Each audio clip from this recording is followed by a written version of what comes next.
Halo anak-anak, selamat pagi. Kita bertemu lagi di dalam pelajaran informatika. Kali ini kita akan masuk ke bahasa pemrograman, ya. Nah, saya harap kamu sudah membaca sekilas slide yang sudah saya buat, ya. Jadi, apa sih tujuan pembelajaran kamu belajar bahasa pemrograman? Yaitu kamu harus bisa menguasai ya bahasa pemrograman. Kamu ngerti cara pakai perintahnya atau komennya dalam bahasa pemrograman. Lalu kamu ngerti cara penyusunan perintah, ya. Jadi ini tujuan utama kita belajar bahasa pemrograman ini, ya. Jadi nanti kalau kamu ngerti, kamu bisa dipakai untuk mengendalikan komputer, ya. Nah, untuk kelas 7 ini kamu akan mengendalikan robot, ya. Minggu kemarin kamu belajar secara otodidak, ya. Saya harap kamu memang sungguh-sungguh bisa melakukannya. Jadi sekarang saya mulai menjelaskan perintahnya satu-satu, ya. Oke. Nah, apa itu bahasa pemrograman? Ini teorinya, ya. Jadi kumpulan perintah yang dipakai untuk mengatur, menginstruksikan, melakukan eksekusi, ya. Perintahnya bisa berupa kata-kata, ya, bisa juga berupa log. Nah, supaya jelasnya saya sekarang kasih lihat dulu, ya. Jadi ini contoh perintah perintah ini ya, kode perintah blok. Nah, ya ini apa ini sebetulnya? Ini sebetulnya adalah software namanya MIT App Inventor untuk membuat aplikasi Android. Jadi kamu bisa bikin sendiri softwarenya, lalu kamu upload ke Android kamu ya. Nah, nanti eh, programnya jalan ya. Nah, ini juga pakai blok. Kalau kamu lihat nih, ya, secara sekilas saja ya. Ya, jadi ini semua memakai blok dan ini cukup rumit ya dibandingkan dengan Scratch ya. Nah, ini kelasnya lebih tinggi ya. Oke, kita kembali lagi ya. Nah, nah ini ya aplikasi yang memakai ya. Tadi saya udah tunjukkan ini dipakai oleh App Inventor. Lalu ada Blockly Games. Ini Blockly Games itu yang kamu pakai ya, yang harus cari jalan itu ya. Dan seterusnya ya. Jadi masih banyak lagi. Ya. Nah, selain di dalam apa coding untuk bikin aplikasi atau animasi ya, sebetulnya Blockly Game ini juga dipakai dalam game ya. Nah, ini contoh ya. Ini ada gamenya. Kamu harus eh, cari jalan ya. Lalu ada lagi game yang bentuknya lain. Kamu lihat sendiri di sini ya. Gitu. Jadi sistemnya sama, pakai blok. Ya, harus disusun, kalau nggak jalan.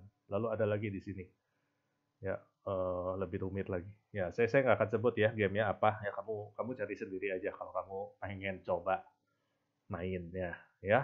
Nah, nah sekarang gini, saya di sini akan melatih kamu kembali lagi memakai Vex Code VR. Ya, ini tampilannya ya. Nah, ini contoh program yang saya bikin, kamu lihat ya.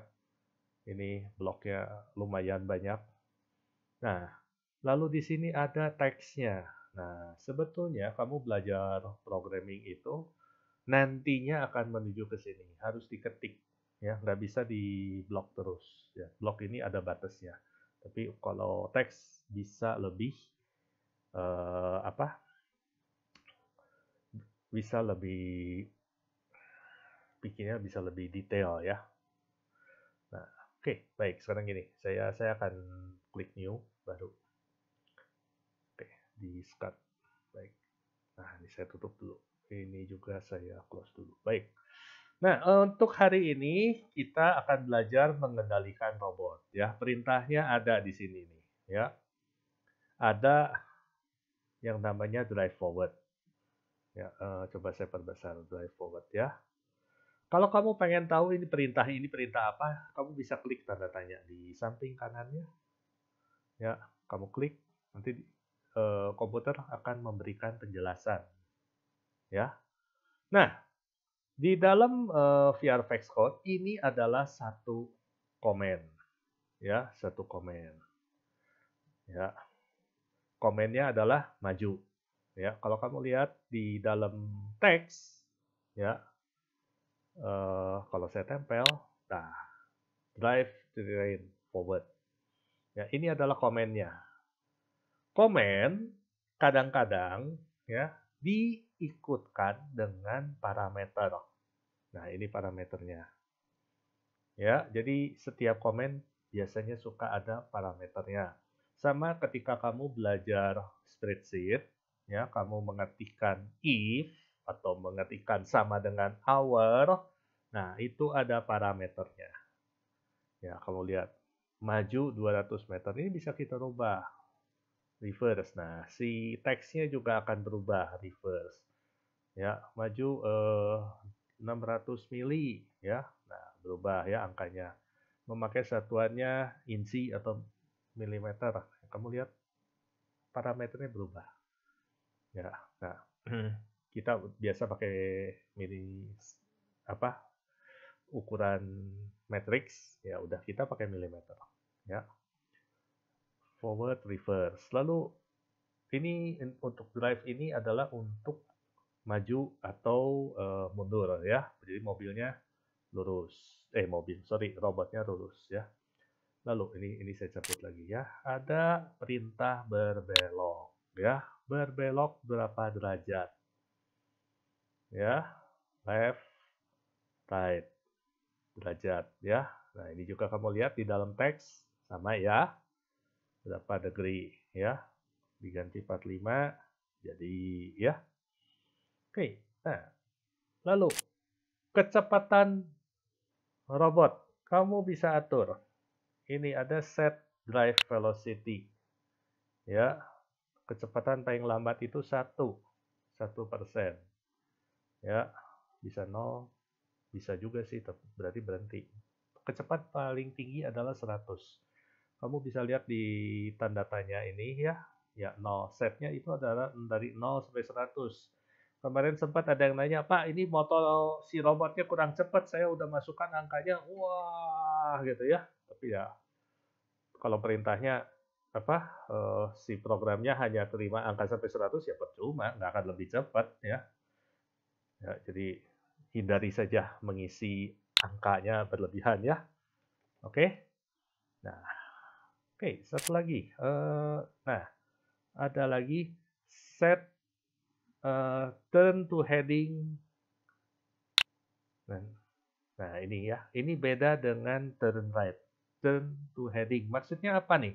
Jadi maksudnya gini, jadi si robot itu ya akan melihat arah kompas. Nah, ini nih ya, saya kasih lihat nih contoh ya. Ini kompas ya. Jadi ada kompas ya. Jadi kalau turn to heading-nya kita klik misalnya 0, nah berarti dia akan ke arah utara ke atas ya. Kalau kamu ketik 180 berarti arahnya ke selatan, ke bawah ya. Jadi sekalian ya kamu belajar cara membaca kompas ya. Nah, jadi kamu tidak selalu harus pakai turn ya, bisa pakai heading ya. Nah, mungkin di antara kamu ada yang bertanya-tanya juga ya, selain drive forward, kok ada ini satu perintah lagi namanya drive forward saja. Ini sebenarnya gimana sih cara pakainya? Ya, nah berbeda dengan kalau kita lihat ya di codingnya, kalau drive forward dan drive forward for 200 mili ini parameternya beda ya. Ya, nah sekarang saya akan pakai drive forward. Memang ini agak lebih sulit kendalikan. Jadi begini, kalau saya tekan play ya drive forward, saya pakai grid map aja ya ini ya. Ini kompasnya saya matiin dulu ya. Oke ya. Nah, kompasnya saya matiin dulu ya. Nah, kalau hanya pakai drive forward ya, pada saat dia di run, maka si robotnya akan terus berjalan dan tidak akan berhenti sampai dia ketemu ketemu lagi yang warna biru lagi bloknya. Ya, contoh ya. Drive forward. Nah, ini di sini kita harus main waktu selama 3 detik. 3 detik. Lalu sesudah itu kita pakai heading ya, supaya kamu belajar hal yang baru ya. Heading. Ini sehat. Misalnya kita belok ke kanan 45 derajat. Nah, sesudah belok, kasih lagi drive forward. Selama 2 detik. Sesudah itu, ganti lagi arahnya. Salah. Ganti arahnya, misalnya ke arah ke sana. Itu 315 derajat. Tapi, sekarang kita pakai reverse. Selama 3 detik. 3 detik. Setelah itu kita suruh si robotnya berhenti. Nah ini ya programnya ya. Coba ini saya pindah ya. Kalau lihat di teksnya itu kan jalan, tunggu, jalan, ganti arah, ya, jalan lagi, nunggu lagi, ganti arah lagi ya. Nah, yang namanya programming ini perintah akan dibaca secara berurutan ya. Jadi komputer atau robot akan melihat dulu dari paling atas, terus ke bawah. Ya, kita kasih lihat nih. Kita tes ya programnya. Coba supaya kelihatan.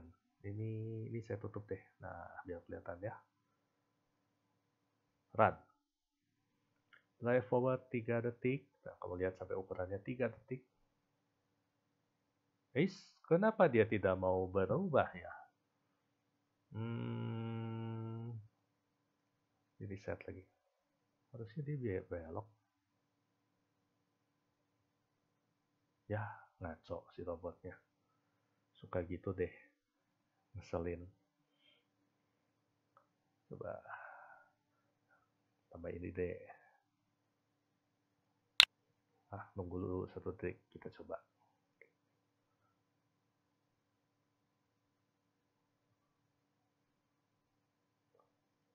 Oh, saya melakukan kesalahan. Ya, maklum. Kata-katanya mirip. Bukan set drive heading, tapi turn to heading. Ya, oke?